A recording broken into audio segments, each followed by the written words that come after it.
happens, guys. Yep. Alright. Bretonnia versus Empire. So, for Bretonnia, again, no Grail Knights, sad face.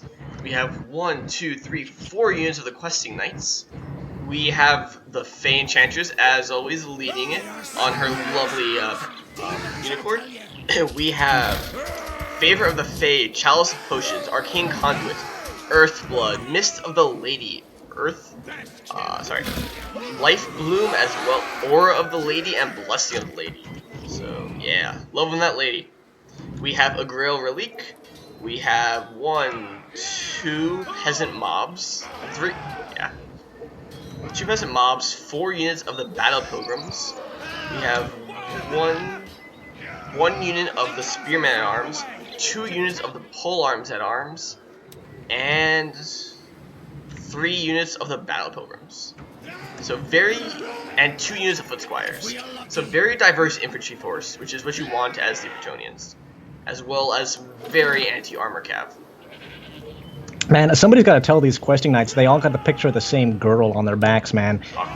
She's playing them for fools, to be sure, man. Playing them to be fools. So what do we have here on the opposite side here for Team Blue? It's going to be TlaxtlanSoothsayer bringing in the Empire. Maybe he can make a change here. Maybe he can beat Riggsen this time with this particular army. So what has he brought, guys? First things first, he did bring a single mortar. I love it. TlaxtlanSoothsayer playing that, taking a ride on the train to Value Town here. Going to get him a lot of good kills there, especially against this peasant-heavy Bretonian army. Now we will also have 1, 2, 3 units of Empire Swordsmen. One of them will be the Sigmar Sons. We're going to have 1, 2, 3, 4 units of Flagellants in total here. Where the fuck did they go? Nobody knows. Here we go. Now 4. Well, all right. We'll calm down. We'll wait here. We'll wait, guys. We got it. We're good. All right. Looks like 4 units of Flagellants in total will also be making a showing. 1, 2, 3, 4 units of Spearmen. No pips of veterancy on them. 2 units of Handgunners. One of them will be the Silver Bullets. We're also going to see more ranged missile infantry in the form of these crossbowmen as well. One on either flank of this kind of odd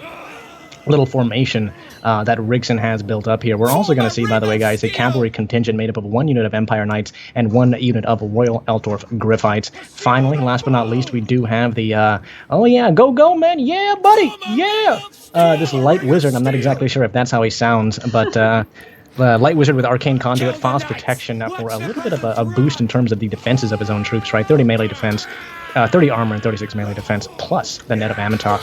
Our leader, by the way, here, guys, is going to be a general of the Empire. Good-looking plumes on his helmet. I've noticed, by the way, guys, in the Wheel of Time series, one detail that is never forgotten to be mentioned is how many fucking plumes soldiers have on their helmets. So this guy, in memory of that particular book, 3 white plumes and 2 red. Must be a commander of some sorts, guys. Potion of Toughness and Foe Seeker is all he will be holding. So what do you think of these Empire Knights on the field? You know, that's a good question. That's a real good question, and I assume they're going to take the role of essentially Goblin Wolf Riders here. Yeah. I really, it sounds ridiculous, but honestly, I think that's what they're going to do because Bretonnia loves to run away, and he doesn't want to use his Royal Altdorf Griffites to chase down units that are running away, right? Like that's not the ticket to Value Town that he wants. It's going to be these Empire Knights that are going to be doing it, and they're still a little overpriced for that role, but he does need somebody because Bretonians coming back from battle is one of the ways that you can lose to Bretonnia, man. Very, very significant that particular that strategy is. Yep, I agree. So these mortars. So is he just going to target the squires even though in dense formation, or do you think he wants to go after the in a long formation, or do you think he wants to go after this blob of pikes? Oh yeah. It looks like he's going to wait up there for a little while. It looks like the mortar will still be able to get some good hits on. By the way, K09, why no icons showing the UI? Really useful to show who is routing. The reason that I do that is because when you show all of these things, it becomes way too cluttered as a caster. As a player, don't get me wrong, like these are almost necessary, these little icons, but as a caster, it's just way too fucking busy. I mean, if I could get rid of these health bars even, I would. I don't like them at all. And you can still tell who's winning and who's losing the fight just by holding that space bar. So yeah, I do that like half the past couple battles because they've been very mob heavy. Yeah, when it gets dicey, then it's useful to put it up here. But I hate it when I put it on default because it just, Jesus Christ, it's just too much information on the screen when that's the case. All right. Sapho, you can get rid of the health bars. Oh, I can get rid of the health bars. That I should do. Press. Oh no, I can do that, but then I can't. Then I get rid of the icons. Yeah. It doesn't. Then I need at least the icons up here. So. Yeah. Mortars are about to fire. All right. Yeah, but you can see, by the way, guys, how healthy these units are if you hold space for the most part. And you can see how many units they have left. There's so much crap going on, right? I like to see these beautiful units, guys. I don't want this graphical bullshit like blocking away. Boom. Oh shit! Was it a good hit? It was a good hit. It were, man. It do. Oh my god! Look at him clumping up. But look at this cap component on that flank. Wow. Yeah, this is gonna be scary here, man. It's gonna be scary. Now, don't get me wrong. The Royal Eldritch Gryphites will certainly, give some of these guys a run for their money. But one unit of Royal Eldritch Gryphites is not gonna be able to kill everything. But with the help of those silver bullets, just running straight into the flank of those questing knights, that's actually gonna work out okay. Only 3 kills, but nice hits. Yeah. Well, these So, do you target your mortars with the cap? Or do you just keep going infantry pick? Oh, say that once again? Do you think you want to change your target of the mortars to the cavalry right now? Nah, man. I just... the Bretonnian infantry, if there's one target in this game that is perfect for mortars, like mortars were basically made for, it's fucking Bretonnian infantry, man. Bretonnian infantry just love getting smacked in the face with mortar rounds, especially Bretonnian archers. The cavalry, I just think their armor is too high to really get a good return on those mortars. Pick up some crossbows. Yeah. Yeah, so, Riggsen, by the way, is, I think, looking a little bit more impatient than he maybe should be here. He is going on the steepest part of the hill right now, and he didn't need to do so. He could certainly have just kind of moved a little bit to the side here, gotten a better engagement on a little less of a downhill of disadvantage, and this is going to be huge. It's going to be absolutely huge. Those mortars are really playing with your head. Ooh, and those guns are mowing down those squires, but here comes the cav on the long flank around. He's going actually past in classic Riggsen style. Not an idea, though, not a bad idea, but, we do see that Tlaxtlan is prepared for that. Yep. Alright, guys, the battle does begin right now, and it begins first with a huge amount of fire coming out of TlaxtlanSoothsayer's missile infantry right here, already taking down a single unit of Battle Pilgrims, about to take another unit of Foot Squires down, and that unit of Peasant Mob are also looking to run away here. Riggsen, in classic Riggsen style, what the fuck are these things doing out here? I don't know, man. Riggsen does this when he's winning. He puts... What is this? I don't know, SirEx. Here comes this cav. They're getting intercepted pretty hard. Yeah, the cab didn't make it all the way around that woods there, and a little bit of a miss micro. Riggsen not only gets stuck in the woods, but also gets net of amatox while within the woods. That is not going to be looking good for them as Royal Eldritch Gryphites will be able to eat him up. Spears. What?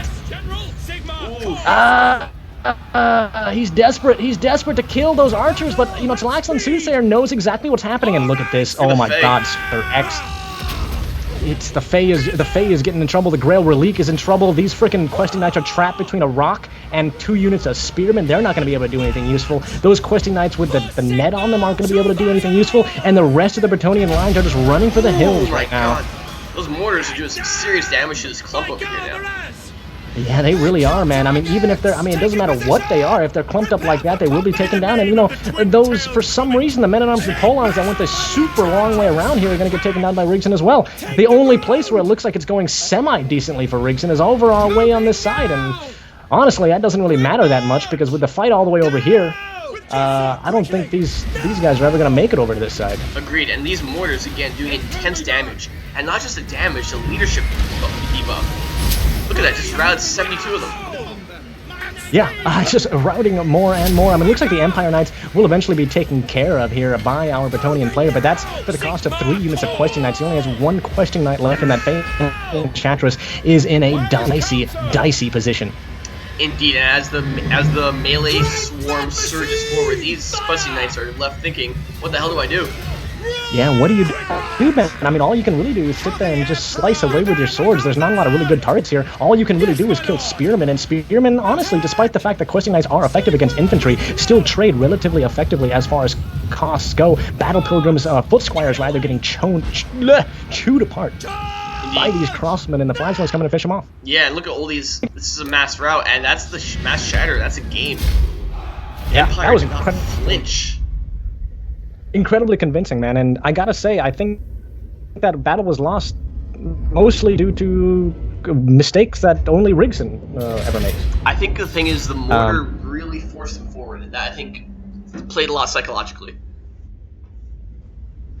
I think that's probably the case here. It's, you know, and I would say that it's too bad because Riggsen is just very prone. If there's a little bit of pressure, he's prone to making the exact same mistake, and that mortar may have precipitated it again. And it's when he decides to try to flank with his troops, but goes way too far. And I mean, way too far. You see, this time he tried to take all of his questing knights all the way around that woods, and then halfway through his journey around the woods, splits his questing knights so half of them go through the woods anyway. And then on top of that, he's got his 2 units of men-at-arms with polearms, the only thing out there that's really effective at all, the only anti-large unit that he has in this goddamn game, is all alone, isolated, and not fighting anybody for the first half of the battle.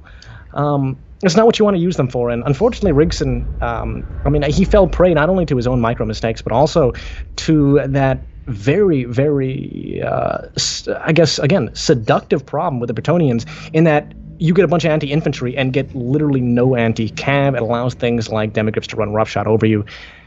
And unfortunately, Riggsen loses that game extremely handily. Yep. Precisely.